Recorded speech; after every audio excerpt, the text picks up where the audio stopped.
9월 21일 새벽 기도회 말씀입니다. 열왕기상 8장 12절로 21절입니다.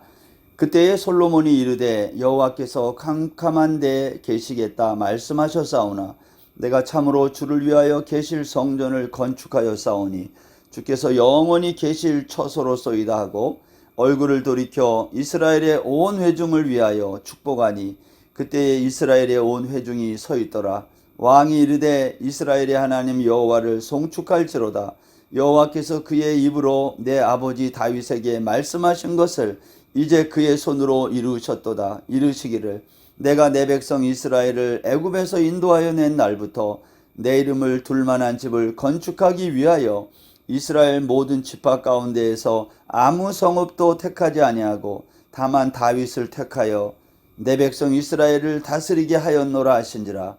내 아버지 다윗이 이스라엘의 하나님 여호와 이름을 위하여 성전을 건축할 마음이 있었더니 여호와께서 내 아버지 다윗에게 이르시되 내가 내 이름을 위하여 성전을 건축할 마음이 있으니 이 마음이 내게 있는 것이 좋도다. 그러나 너는 그 성전을 건축하지 못할 것이요 내 몸에서 나올 내 아들 그가 내 이름을 위하여 성전을 건축하리라 하시더니 이제 여호와께서 말씀하신 대로 이루시도다.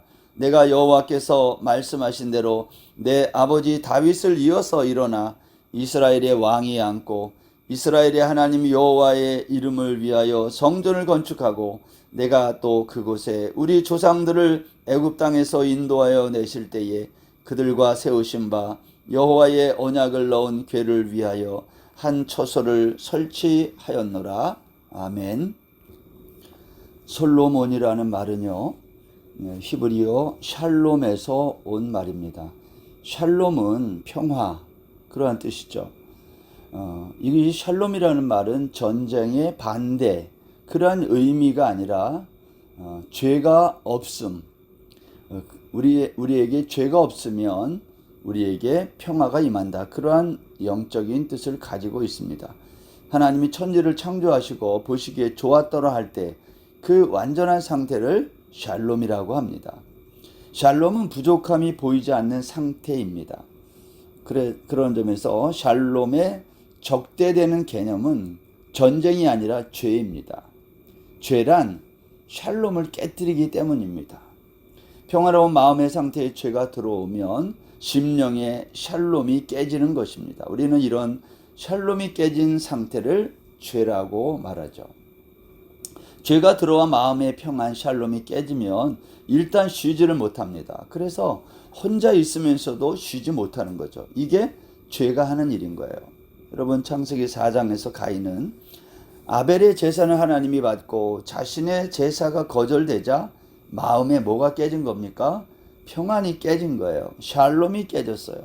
그래서 아벨을 들로 데리고 나가 쳐 죽인 거 아닙니까?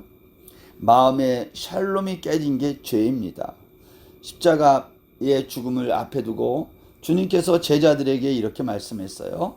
평안을 너희에게 끼쳐놓으니 곧 나의 평안을 너희에게 주노라. 내가 너희에게 주는 것은 세상이 주는 것과 같지 않다.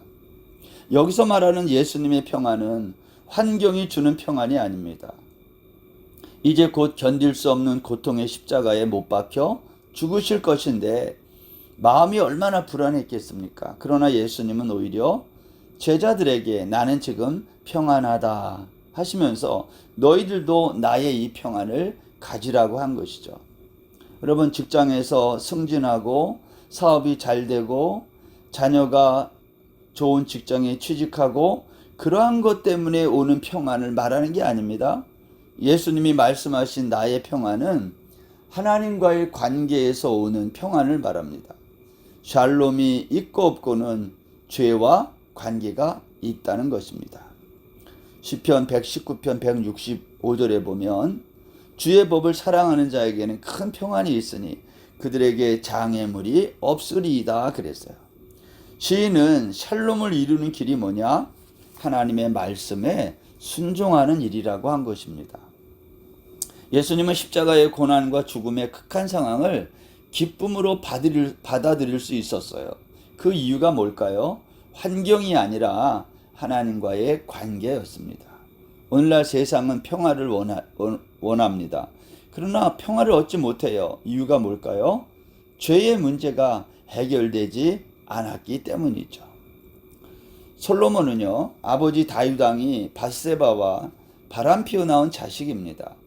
형 아도니아는 당연히 자기가 왕위에 오를 줄 알고 기다리지 못하고 쿠데타를 일으켰어요. 많은 사람들도 그가 왕이 될 줄로 알았던 겁니다. 그러나 이 모든 불가능한 상황 속에서 하나님은 솔로몬을 왕위에 오르게 하셨어요. 솔로몬은 자신의 부족함을 누구보다 잘 알았어요. 그래서 그는 왕위에 오른 다음에 제일 먼저 일천번제를 드렸어요. 왜냐? 하나님과의 관계가 소중함을 알았기 때문입니다.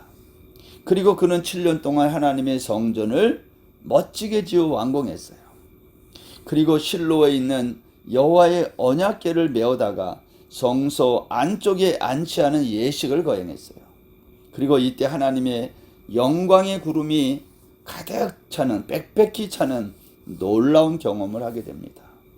이 쉐키나의 구름은요, 하나님의 임재를 의미했고요, 하나님이 솔로몬과 함께하고 있음을 확실하게 보여준 사건이에요.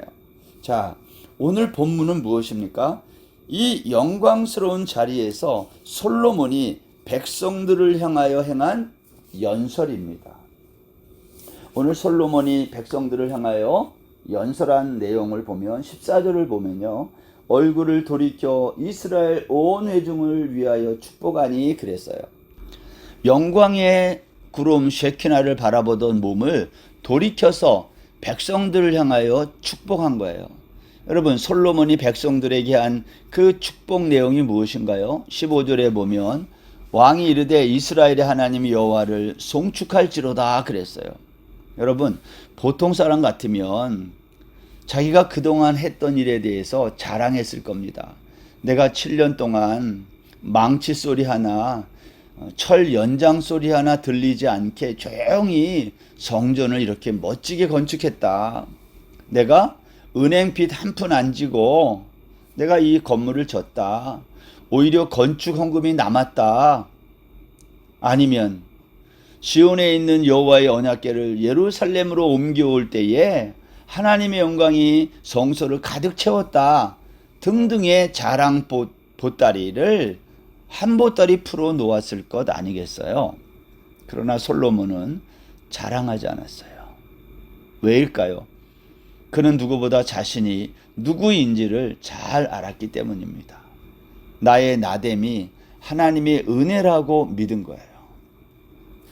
여러분, 사람은 누구나 자신의 한 일, 업적에 대해서, 자신의 수고에 대해서 자랑하고 싶어 해요. 우리가 이걸 좀 알면 좋겠어요.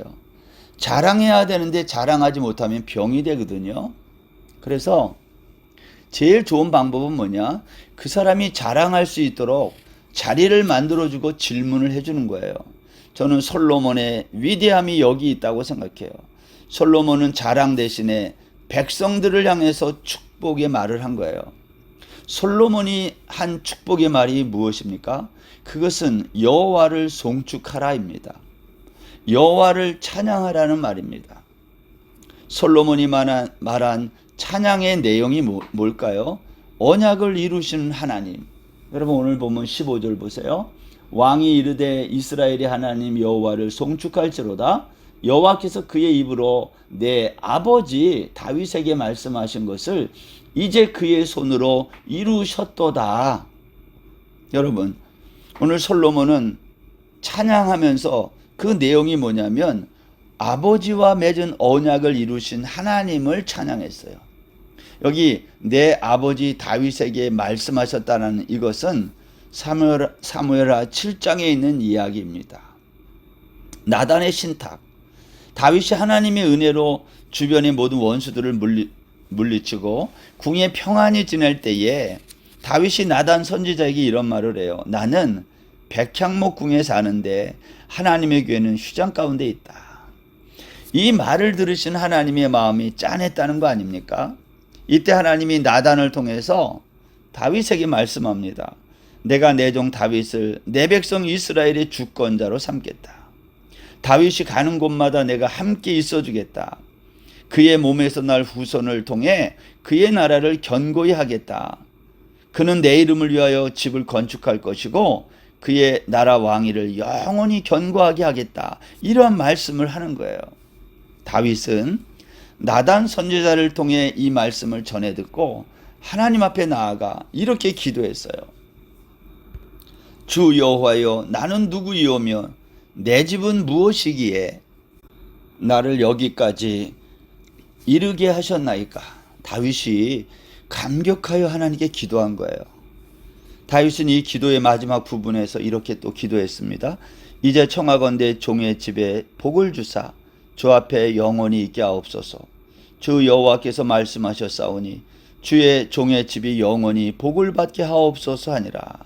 여러분, 이후 다윗은 어디로 가든지 여호와께서 이기게 했다고 성경이 증언합니다. 어디를 가든지 하나님이 함께 했고요. 그래서 이겼다는 거예요. 다윗처럼 하나님이 함께하는 성도, 그리고 영적인 전쟁에서 승리하는 성도가 다 되시기를 바랍니다. 하나님은요, 우리가 기도하면 들으세요. 그리고 마음이 짠해하십니다. 그리고 우리를 축복하세요. 우리는 하나님의 그 축복의 말씀을 듣고 우리의 마음이 또 짠해져서 하나님께 다시 기도하게 됩니다. 이렇게 다윗과 같이 하나님과 주고받는 대화 속에 진한 감동이 있는 신앙생활, 저는 우리 태구하나님교회 모든 성도들이 이러한 신앙생활 할 수 있게 되기를 바라는 것입니다. 하나님은 다윗이 성전을 건축하려는 마음을 가진 것을 기쁘게 여기셨어요. 그러나 다윗에게 그 일을 허락하지 않고 그의 아들 솔로몬에게 성전 건축을 허락하신 겁니다. 그리고 당신의 입으로 하신 말씀을 그대로 솔로몬을 통해서 손으로 성전 건축을 이루셨어요. 나단 선지자의 입을 통해 말씀하시고요. 말씀하신 성전 건축이 완성된 겁니다. 하나님이 입으로 말씀하시고 손으로 이루신 것이 성전이라는 거예요. 여러분, 오늘 우리가 읽은 본문에 보면 이루셨도다 라는 말이 여러 번 나와요. 이루셨도다. 15절에 보면 내 아버지 다윗에게 말씀하신 것을 이제 그의 손으로 이루셨도다. 성전 건축을 누가 했다는 거예요? 하나님이 하셨다는 거 아닙니까? 오늘 20절 말씀에도 보면 이제 여호와께서 말씀하신 대로 이루시도다. 내가 여호와께서 말씀하신 대로 내 아버지 다윗을 이어서 일어나 이스라엘의 왕 위에 앉고 이스라엘의 하나님 여호와의 이름을 위하여 성전을 건축하고, 하나님이 말씀하신 것, 나단 선지자를 통해서 말씀하신 그것을 그대로 지금 하나님이 이루시는데, 그 첫 번째가 뭐라고요? 다윗에 이어서 내가 이스라엘의 왕이 된 거, 그리고 내가 여호와 하나님의 이름을 위해서 성전을 건축했다는 거예요. 사랑하는 여러분, 오늘 하나님은 오늘도 신실하셔서 말씀하신 것을 반드시 이루시는 분이십니다. 그런데 우리가 생각할 때 왜 하나님이 저런 식으로 일을 이루실까? 그렇게 생각하는 게 얼마나 많아요. 솔로몬이 왕이 된 것도 그렇고 또 그가 성전을 건축한 것도 그래요. 그러나 하나님의 마음은 당신의 뜻을 이루시기 위해서 하나님의 주권대로 뜻대로 지금도 역사를 주관하고 있다는 것입니다. 때로는 우리가 생각할 때에 이해가 되지 않는 부분들이 있어요. 그러나 하나님은 당신이 하신 말씀을 신실하게 지금도 이루시기 위해서 오늘도 말씀하고 또 신실한 당신의 종들을 통해 이 하나님의 역사가 이루어지게 하고 있다는 거죠. 그래서 솔로몬이 이 성전을 다 완공하고 나서 그가 연설을 할 때에 그가 자기 자랑에 흥분하지 않았다는 거예요. 그리고 오히려 여호와 하나님이 하신 말씀들이 그대로 이루어졌음을 오늘 백성들에게 축복의 말로 연설하고 있는 거예요. 그리고 뭐라고 말했어요? 그 하나님을 송축하라는 거 아닙니까? 사랑하는 성도 여러분, 오늘도 우리 인생길에 되어진 일들을 바라보며 우리는 누구를 송축하고 찬양해야 되겠습니까? 내 인생을 이렇게 인도하신 그 하나님, 하나님의 역사, 말씀하시고 그대로 이루시는 그 하나님의 놀라운 일들을 우리가 찬양해야 되겠다라는 거예요. 왜냐? 말씀하신 대로 이루시기 때문입니다. 실제로 성전은 솔로몬이 지은 거예요. 그러나 자신의 의지로 자신이 수고하여 이를 이루었지만 하나님이 약속하지 아니하셨으면, 하나님이 말씀하지 아니하셨으면 시작할 수도 없고 하나님의 도움이 없이는 완성할 수도 없다는 고백을 오늘 솔로몬이 성전을 완공하고 나서 언약궤를 지성소에 안치하고 나서 하나님의 영광의 구름을 보고 나서 백성들에게 얼굴을 돌이켜 축복하며 연설했다라는 거죠. 오늘 우리도 어떤 일을 계획할 때요, 비록 내가 다 해요. 영이신 하나님이 일을 하시겠어요? 우리 사람들을 통해서 하니까 하나님이 다 하는 게 맞아요. 우리가 하는 게 맞아요. 그럼에도 불구하고 이 모든 과정을 주도하시는 분은 하나님이시다라는 거예요. 우리가 지난주에 부흥 사경회와 재직 세미나를 마치고 이제 10월 6, 7, 8, 2박 3일 동안은 환대의 날 행사를 준비하고 있습니다. 여러분, 이 모든 일이 사실은 우리들이 하는 거예요. 우리들이 프로그램 짜고 헌금하고 다 준비하는 거예요. 그러나 이러한 일을 할 수 있도록 모든 것들을 주도하시는 분은 하나님이라는 사실을 잊어서는 안 되겠다라는 거예요. 하나님의 인도에 관한 성경 구절, 우리가 많이 알고 있는 구절이 여기에 있습니다. 잠언 16장 9절. 사람이 마음으로 자기의 길을 계획할지라도 그의 걸음을 인도하시는 이는 여호와시니라. 우리가 마음으로 우리의 길을 계획하지만 그 걸음을 인도하시는 분은 하나님이라는 사실을 우리가 잊지 말고 오늘 하루도 하나님이 말씀하신 대로 이루시는 이 놀라운 역사를 찬송하고 노래하는 저와 여러분 다 되기를 주의 이름으로 축원합니다. 기도하겠습니다. 하나님, 말씀하시고 이루시는 하나님의 이 놀라우신 역사를 찬양합니다. 오늘도 내 자랑, 나를 드러내는 그러한 연설과 그러한 행동에서 벗어나 하나님만을 높이고 찬양하는 우리들의 삶이 되게 하여 주옵소서. 오늘 하루도 온전히 주께 의지하며 예수님의 이름으로 기도드립니다. 아멘. 오늘 하루도 평안하세요.